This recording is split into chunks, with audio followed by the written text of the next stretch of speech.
Hi, welcome back to the Psych Diaries. My name's Ro, I'm a psychologist from Sydney, Australia, and today I'm going to talk about my 10 favourite psychology books. So there's a bit of a mix today. As I was making the list, I was kind of thinking about some which are more therapy-based books and have a lot about specific types of therapies and techniques. Some of them are memoirs, and they talk about a person's lived experience through going through a certain type of therapy, and then some of them have nothing to do with therapy and they're more just general psychological science. Like one of them is about memory, one of them is about mindfulness, and so I really tried to just get my overall top 10 books in the field of psychology and science. And so for each book, I'm going to briefly talk about why I liked it, maybe why I didn't like it as much, and also who I would recommend this book to as well. So let's get on into it. Oh, so before we get started, this video topic was chosen by people on Instagram, and so if you'd like to join me there, feel free to hop on this link below. Probably right here. Yeah. Okay, let's get started. Right, so first book is called The Defining Decade by Meg Jay. And Meg Jay is a clinical psychologist. I think she lives in New York. And basically the book is about her experiences working with clients in their 20s and 30s and realizing that for a lot of people, there's areas of development in their 20s which they can really go more into. So basically, it's split into work life, love life, so like relationships, into money and finances, as well as physical health. And she talks about how our 20s are this incredible kind of starting point and has so much potential for laying the foundations and the track work for our development into our 30s, 40s, 50s, 60s. And she really encourages us not to kind of let our 20s get away from us or to get so overwhelmed with all the different career decisions we could be making and all the different paths we could be taking. And she kind of endorses to just kind of choose one and go for it.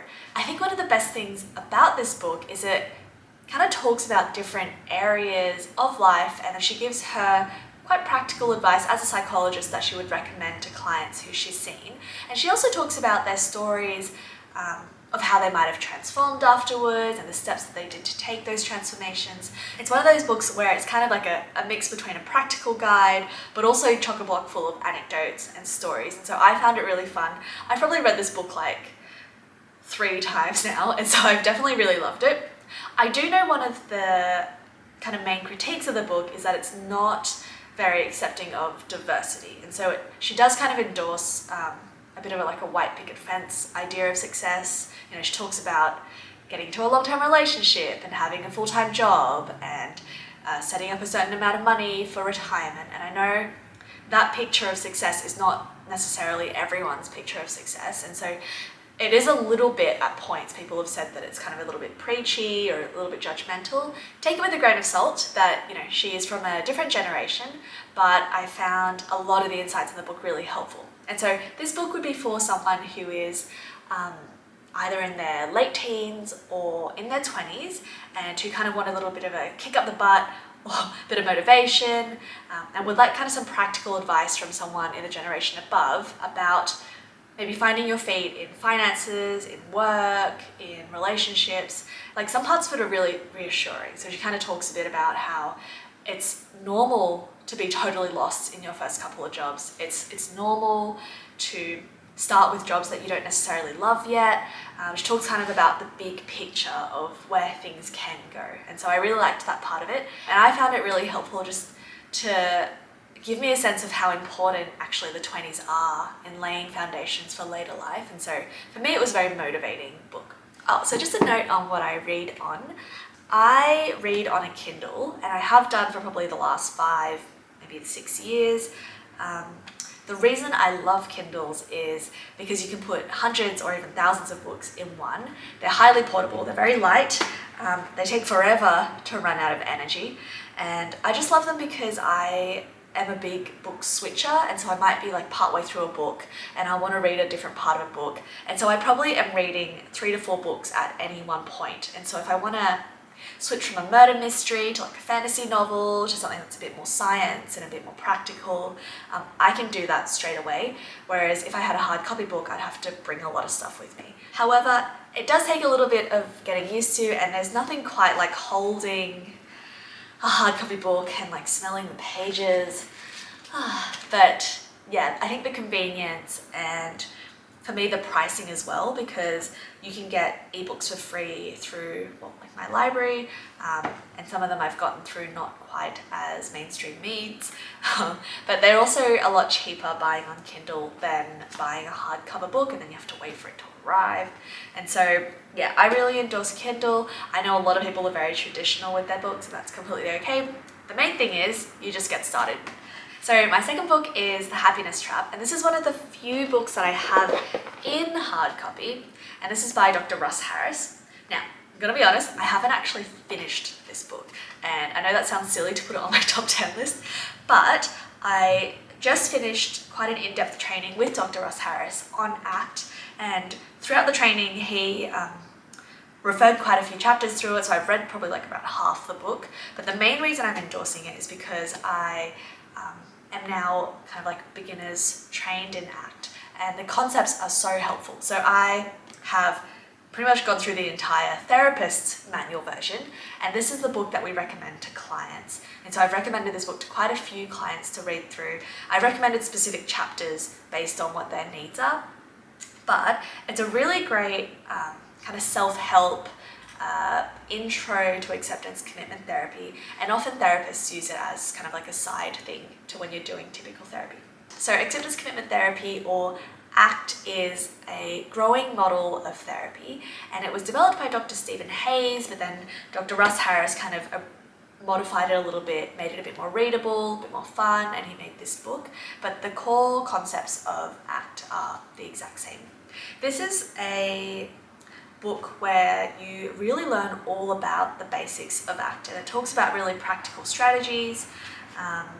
It does a lot of, put this book down and actually go and try this strategy, as opposed to just reading through it. And having done training with Russ Harris, he has an incredibly engaging style. He's just really fun and chill, and he's not kind of like stuffy and formal about it. So I really recommend this as anyone who wants kind of an intro to ACT. So far the chapters I've read match up really well to the therapeutic manual. Basically it's just written in language which is a bit easier to understand, and it also gives you exercises to practice as well. And so I would say this is very, very close actually to the therapist manual version. The therapist manual obviously explains like how to explain the concepts and a bit more of the science behind it, but this book is perfect for those who want a bit of an introduction to acceptance commitment therapy, who want to learn more about a type of therapy and doesn't really want to read a dry textbook version of it. I would recommend this to pretty much all of my friends. So Happiness Trap by Russ Harris. So my third book is A Boy Who Was Raised by a Dog by Bruce Perry and Maia Szalavitz. So this book kind of changed my life. It was recommended to me by my child supervisor when I worked at Sydney Children's Hospital, and it's a book that talks about, so Dr. Perry is a child psychiatrist, and he sees a lot of really difficult cases. And so the book is basically a series of stories or case studies of different clients that he's had. They're all child clients, and they all have a history of either trauma or neglect, or have some really interesting presentations of different mental health difficulties. And the reason why it impacted me so much was it really cemented to me the impact of early childhood and development, and also the ability of therapy to shift some of that. And so for me it was incredibly motivating. These are definitely not typical therapy cases. I haven't seen very many people like the ones that he describes, but they're kind of the types of cases where you go and present these at conferences, where they make headlines around the world, really intense trauma cases. And also he talks about the therapeutic approach that he takes with them. And so I think this is a really great book for those who want to be child psychologists, who are interested about the impact of early development and early life on later development, who want to learn a little bit more about child psychology. And I just think it's just a great book, to be honest. So I personally read this book when I was in my provisional psychologist training phase, and I honestly think this book significantly contributed to why I wanted to become a child psychologist and not just work with adults. And so yeah, highly recommend the book. I'm gonna be honest, because it's been quite a few years since I've read it, I don't have specific anecdotes, but I remember, for instance, The Boy Who Was Raised as a Dog is one of the stories they describe, and I think this was also another book which I read multiple times because it was so impactful. So yeah, highly, highly recommend. Okay, so this one is probably a book that you're going to see in all of the like top 10 lists for psychology, but it's A Man's Search for Meaning by Viktor Frankl. So basically, Viktor Frankl was a doctor who was interned into a Nazi concentration camp, or like a labor camp. And he spent, I think it was like 3 years in this labor camp, and he talks about his kind of thoughts about the human condition, about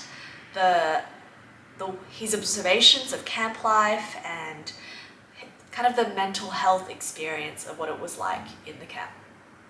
And he talks about the kind of spiritual or mental health or psychological perspectives of what it's like to be in extreme trauma, having your identity stripped away from you, just being in incredibly harsh conditions. I've actually read quite a few like Holocaust books, and they describe more of the like physical traumas and the kind of day-to-day life, whereas this book talks a bit more about the psychological perspective. And so he talks about kindness in the face of violence. He talks about the people who made it through, like how they found hope, how they found purpose. He talks about his experiences of, you know, physically being incredibly exhausted and depleted, but then mentally somehow being able to find solace in memories or in reflecting on how he might observe his life if he were to publish it into a paper. So it's a book that left, and I think will leave most people feeling a little bit like shaky and a little bit overwhelmed, but it's an incredible book of what it's like to go through some of the darkest, toughest conditions in the world and be able to still preserve having this spiritual world and this hope.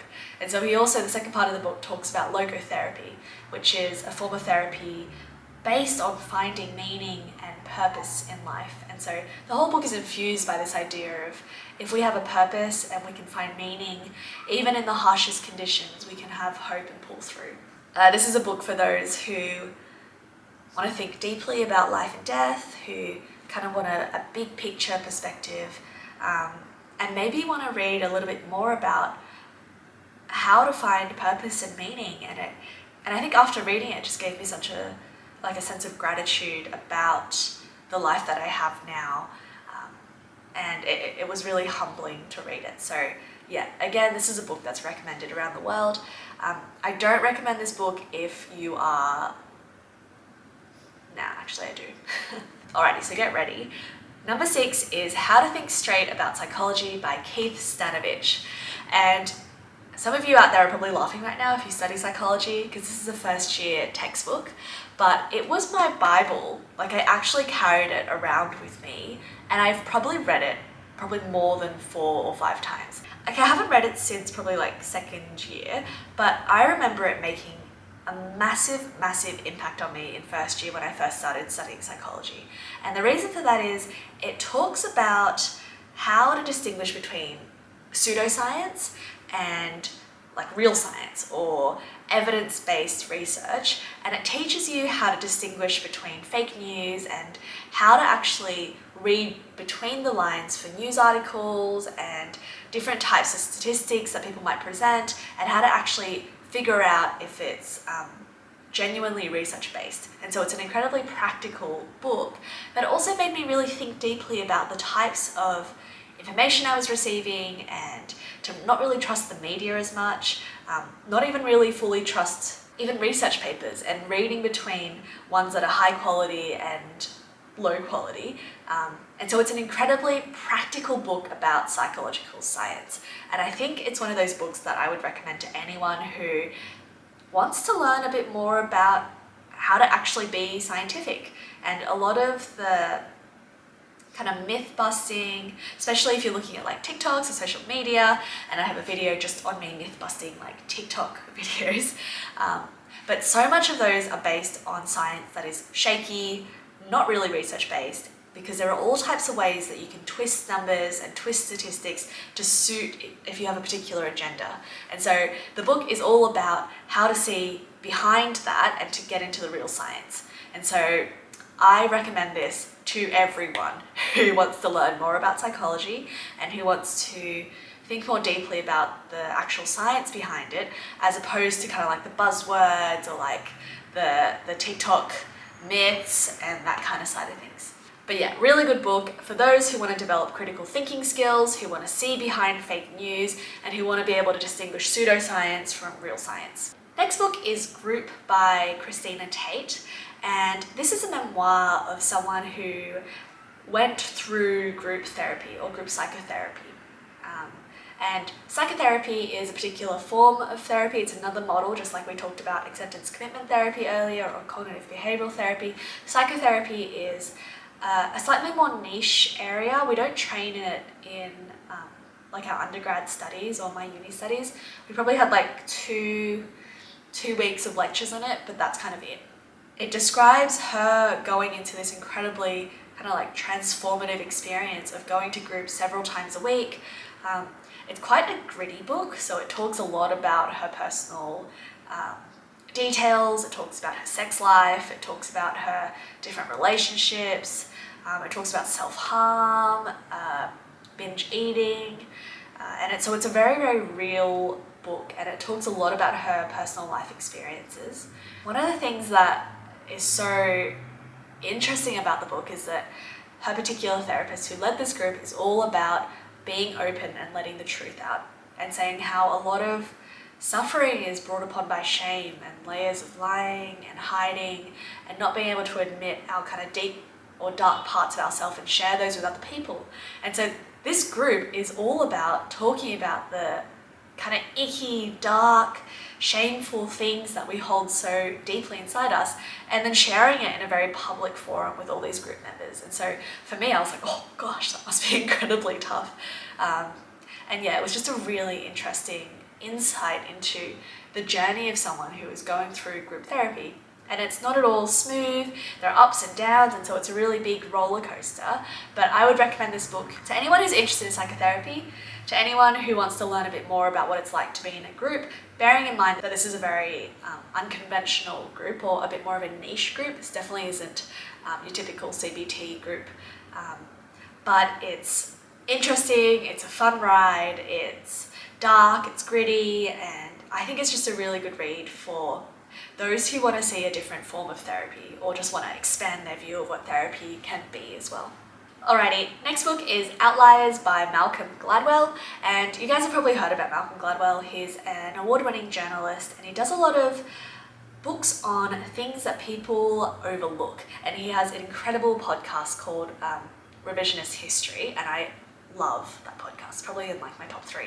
This particular book I read while I was on exchange in America in my second year of uni, and it blew my mind. Like, it actually blew my mind, and it's been quite a few years since I've read it, but I have such a vivid memory of sitting in the cafeteria in North Carolina, and it was like probably like midway through my exchange, and I was so fired up with this like drive for life.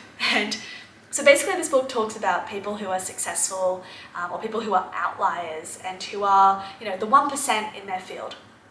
And extraordinary athletes, business people, musicians, artists, and it introduces several things that are kind of like tips. So for instance, he talks about the 10,000 hour rule, how a lot of people in history have had, this ballpark figure of 10,000 hours of practice before they reached a level of mastery.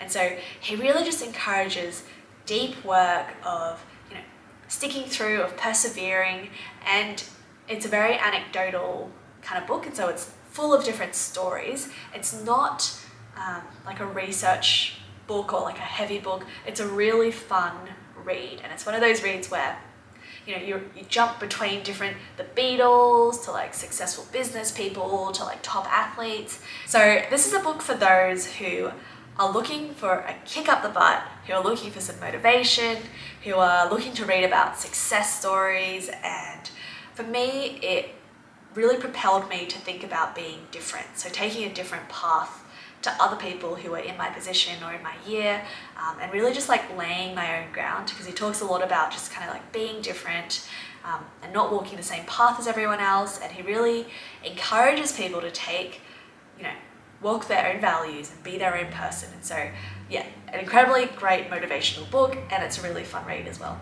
Alrighty, next one is Moonwalking with Einstein by Joshua Foer. This is such a good book.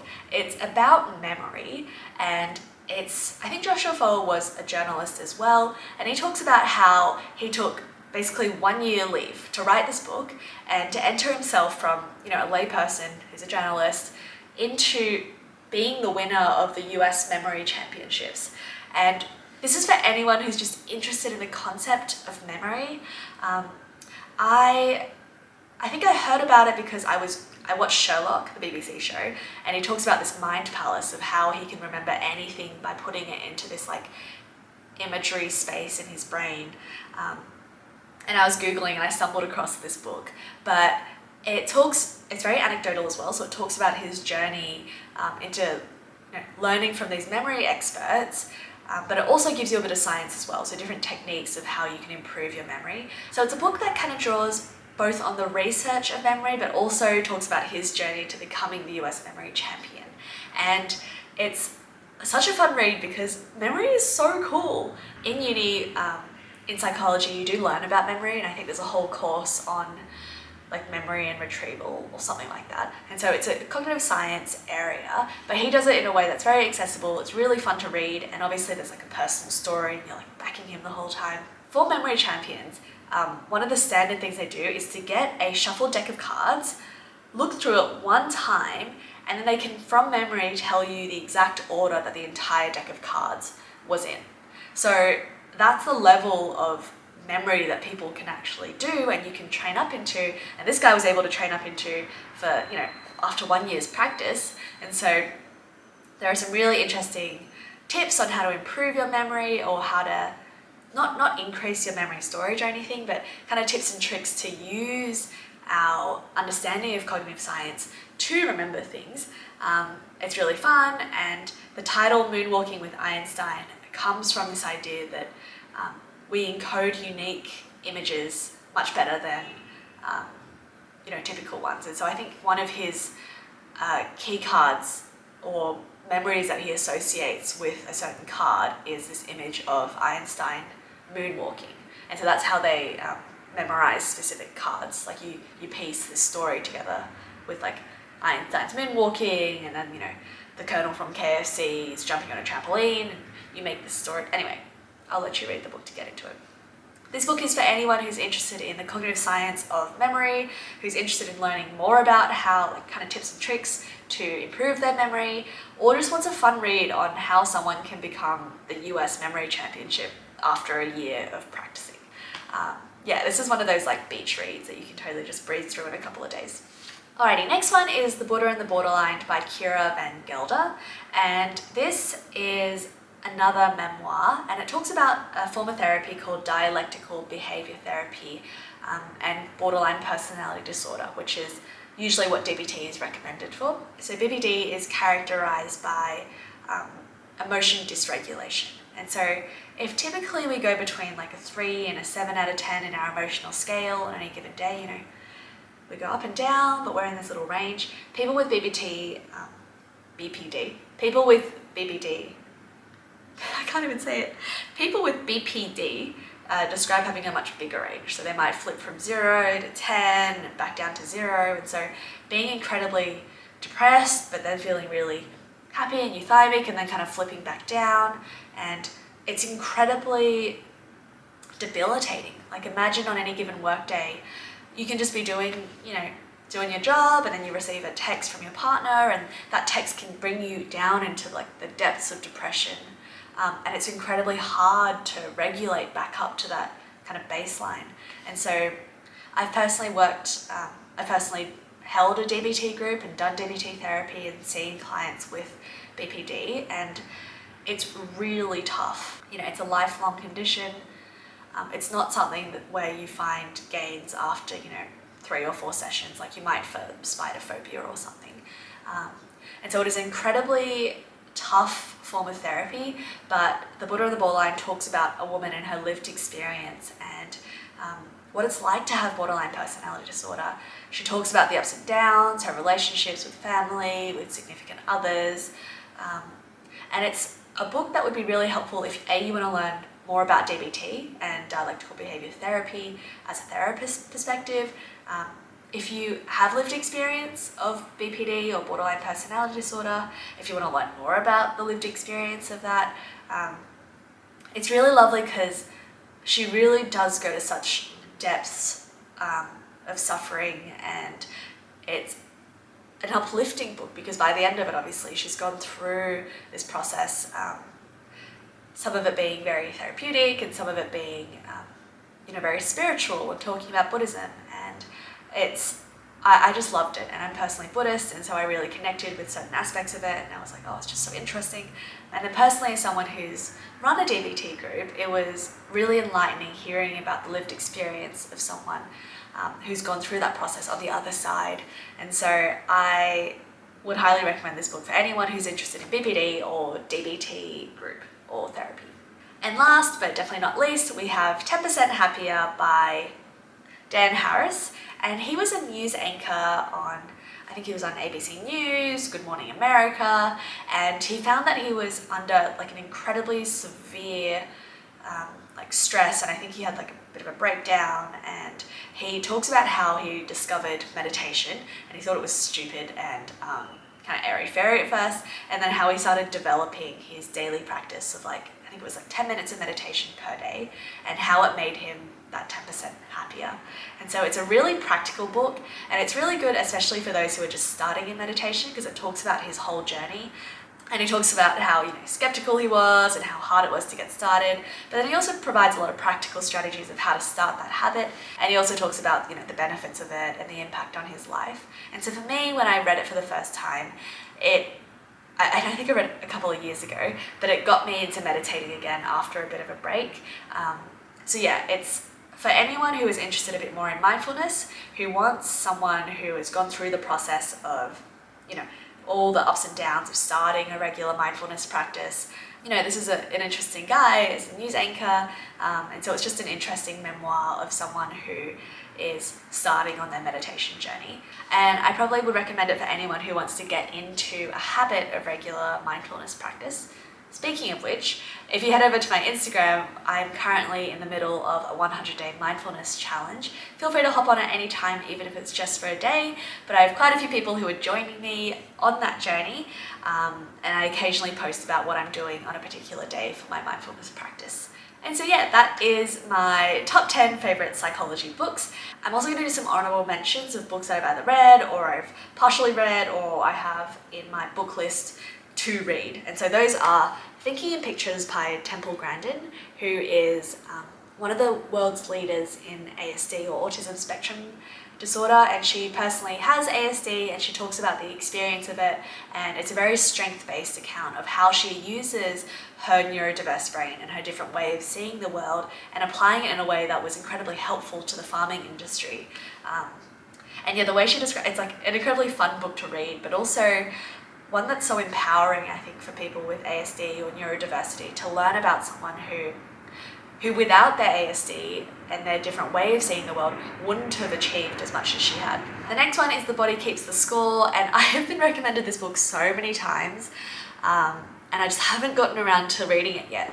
But it's about how trauma is also stored in the body, and it's all about basically the impact of trauma and also the healing pathway of trauma. So this is for anyone who is interested in learning more about PTSD and trauma, and also how that interacts like body and mind. Next one is Grit by Angela Duckworth. She has an incredible TED Talk on grit and resilience as well, and I remember reading it ages ago, so I couldn't really remember much about it, but she basically talks about how success is not by those who start off and have it easy. Success is basically those who just stick with it and have that grit and that tenacity to just hang on. So yeah, that's a great one. There's also The Sleep Revolution by Arianna Huffington. For those who are sleep deprived, great book to read. It talks about the science, the necessity of sleep, also encouraged me to sleep better for a time. I really should reread this book because I have slept on that for a little while. But yeah, great one on sleep. And last book is Mating in Captivity by Esther Perel. And I freaking adore Esther Perel's podcast, Where Should We Begin? And she's a relationship therapist or a couples counsellor, and she talks about, I think Mating in Captivity is about like cheating and why we cheat, and just a lot about the research of psychology, the research of relationships, and I think she talks about her experience as a couples counsellor. And yeah, it's just an incredible book. And yeah, I think I've read like the first couple of chapters and then I kind of forgot about it, but it's been recommended everywhere and it's definitely on my to-read list as well. Alrighty, so that was a bunch of my top 10 books and also the ones that are coming up in my to-read list. There are so many psychological science books, self-help books, therapeutic books. I probably will do another one of these in like a year or two just as a refresher. Thank you so much for joining me. I love reading in different areas of psychology, even as a therapist, even though the books I've read have gotten a bit more manualized and I'm probably reading like the textbook versions. I remember reading this type of book all through high school and uni, and even if they're not like instructional manuals, it's so great just to read widely in the field of psychology so that you can kind of figure out what you're into, what you are interested in. It's incredible just to read widely in the field of psychology, just to learn more about, you know, the different areas. And so I hope you enjoyed today's video. If you did, please give me a like and leave me a comment down below for if you've read any of these books, if you have any book recommendations for me, or if you have any thoughts about the books that I mentioned. I love the idea actually of just creating a bit of a community where we can share books and we can learn together and we can kind of myth bust together. And so to continue doing that, feel free to join me on Instagram, and I always post about new books I'm reading or podcasts that I'm actively discovering. And so yeah, we can do a bit of like a book club thing over there. Feel free to send me any of your recommendations over on Instagram as well. Thank you so much for joining me. I hope you have a lovely day or weekend, and I'll see you next time. Bye!